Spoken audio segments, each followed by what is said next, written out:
Buenas tardes, compañeros y profesor. Mi grupo está conformado por Hernando Monroy, Ana Guerra y Pablo Ortiz, mi persona. Nosotros nos tocó el tema de los cumplimientos y sanciones tributarias. El tema que nosotros nos tocó se trata de conocer y saber interpretar la Ley 58 del 2003, General Tributaria. Esto regula, es el eje central de ordenamiento tributario, donde se recogen los principios esenciales que regulan las relaciones entre la administración tributaria y los contribuyentes.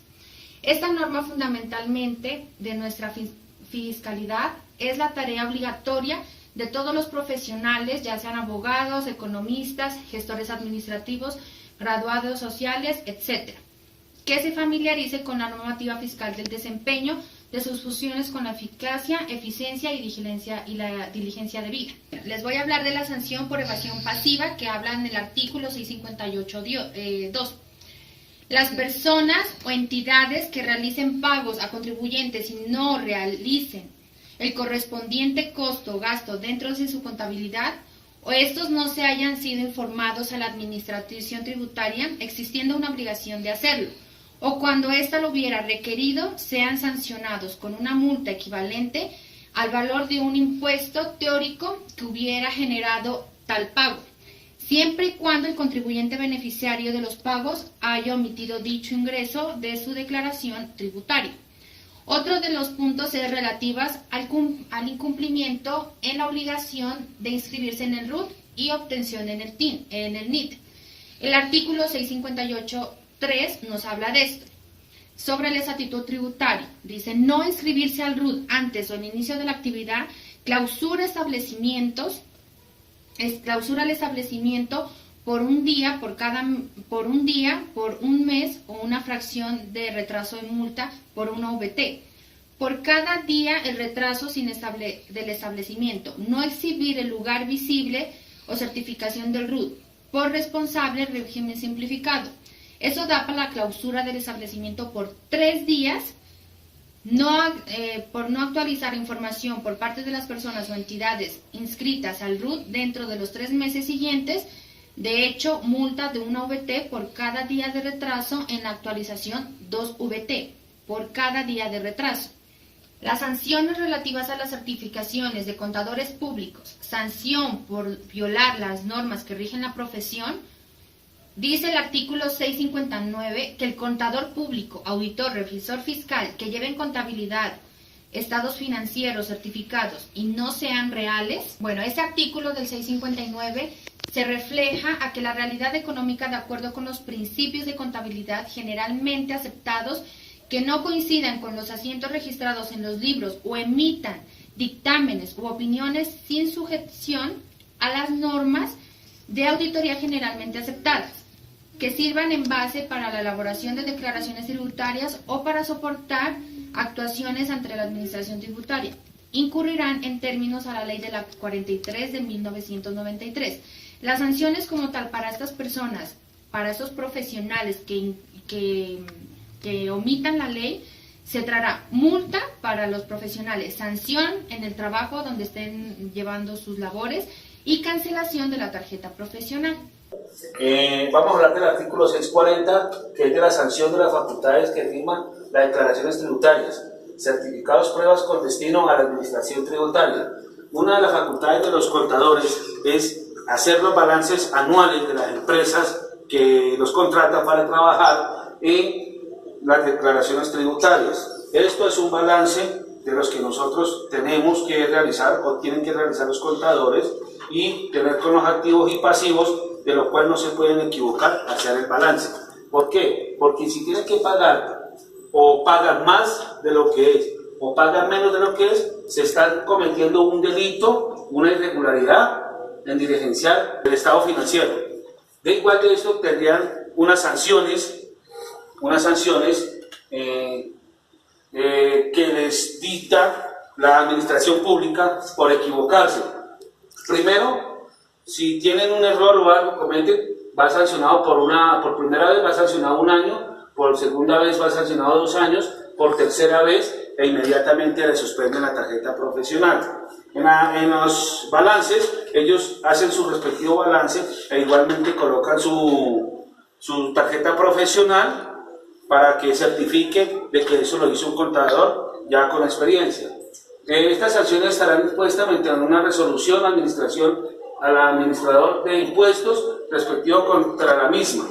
Ellos tienen 5 días, después de que ya cometen la irregularidad, tienen 5 días para presentar el recurso de reposición ante el subdirector del Instituto Nacional de Contadores.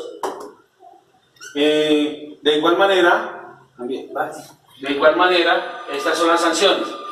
Hablamos del artículo 641, requerimiento previo al contador revisor fiscal.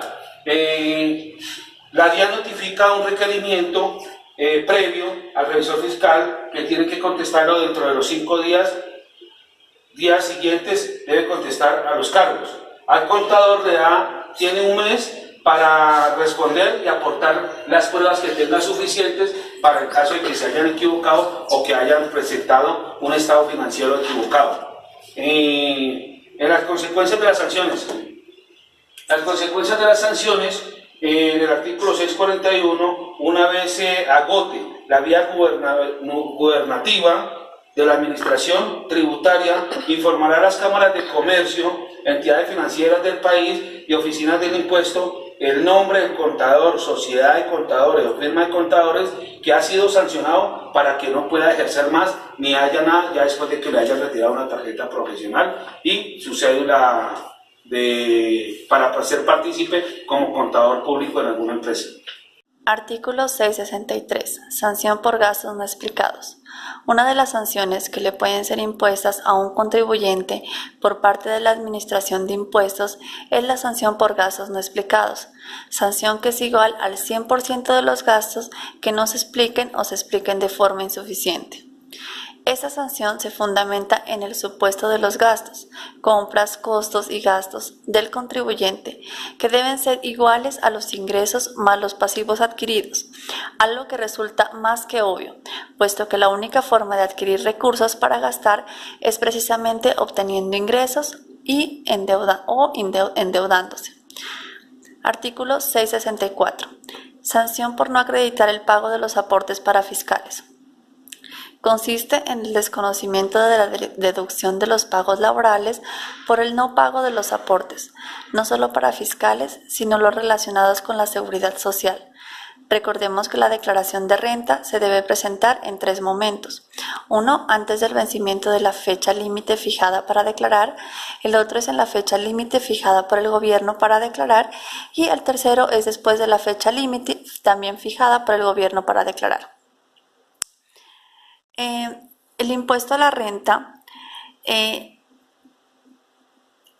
los pagos por salarios es requerido que los aportes a seguridad social y para fiscales correspondientes a dichos salarios se hayan pagado antes de la presentación de la declaración de renta.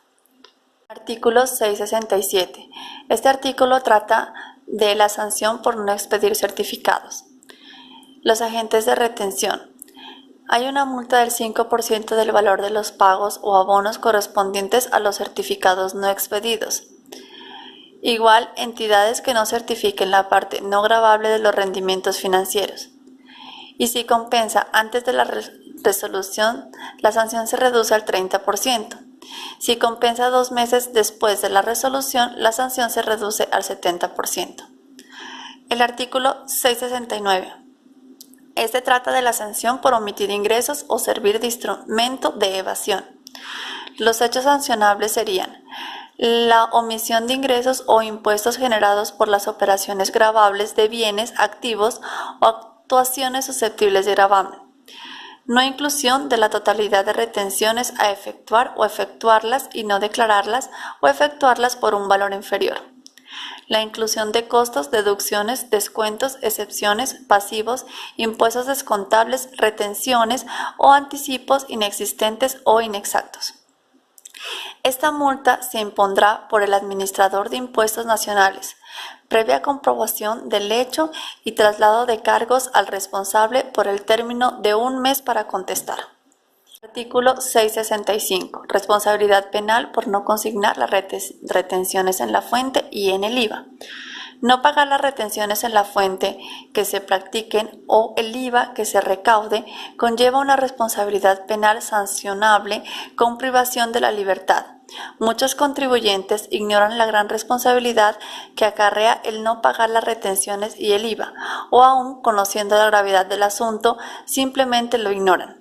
Por suerte, la Administración de Impuestos envía una notificación persuasiva al contribuyente o responsable para que éste pague los valores adeudados antes de iniciar el proceso de trámite a las autoridades competentes y esas que se encarguen del asunto penal, lo cual nos brinda oportunidad de evitar una investigación y una sanción penal. Artículo 671. Trata de la sanción de la declaración de proveedor ficticio o insolvente. Los pagos que se hagan a un proveedor ficticio o insolvente no serán deducibles del impuesto a la renta y no podrán dar derecho al descuento en el impuesto a las ventas. Aquellos contribuyentes que realicen compras o cualquier pago a un proveedor que la Administración de Impuestos ha calificado como ficticio o insolvente no puede ser tratado ni como costo ni como deducción en el impuesto a la renta y tampoco podrá dar derecho a ningún impuesto descontable en el impuesto de las ventas. Los proveedores ficticios, en el caso de aquellas personas o entidades que facturen ventas o prestaciones de servicios simulados o inexistentes. Los insolventes, en el caso de aquellas personas o entidades a quienes no se hayan podido cobrar las deudas tributarias, en razón a que traspasaron sus bienes a terceras personas con el fin de eludir el cobro de la Administración.